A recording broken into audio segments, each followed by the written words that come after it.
চোখ রাখছি পরের খবরে। অনুপ্রবেশের চেষ্টা রুখতে গিয়ে বাংলাদেশি অনুপ্রবেশকারীদের দ্বারা অপহৃত বিএসএফ এর জওয়ান উত্তর দিনাজপুর জেলার রাধিকাপুরে তথা বাংলাদেশের বিরল সীমান্তের ঘটনা।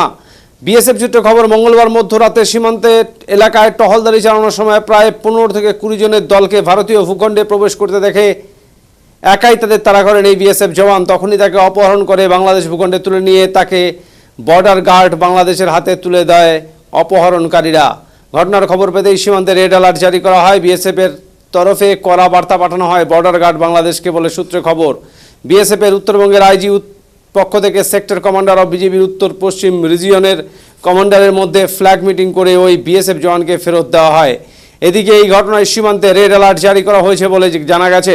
সেই সঙ্গে সীমান্তের গেটগুলো সিল করা হয়েছে। যে কোনো রকম বড় পদক্ষেপের জন্য বিএসএফকে তৈরি থাকতে বলা হয়েছে। সীমান্তরক্ষী বাহিনীর সংখ্যাও বাংলাদেশের সীমান্তে বাড়ানো হয়েছে বলে জানা গেছে। সেই সঙ্গে সীমান্ত এলাকায় দুষ্কৃতীদের দমন, অবৈধ কারবার, অনুপ্রবেশ ও সুরক্ষা শান্তি বজায় রাখার জন্য বিজিবিকে বিএসএফ এর তরফে কড়া বার্তা দেওয়া হয়েছে এবং সীমান্ত সুরক্ষা নজর রাখার জন্য কড়া নজরদারি অনেকটাই বাড়ানো হয়েছে বলে বিএসএফ সূত্রে জানা গেছে। दारू पी के अब एसआई के अंडर में 20 मारता है, 25 ग्राम मारता है, समझ रहे हो।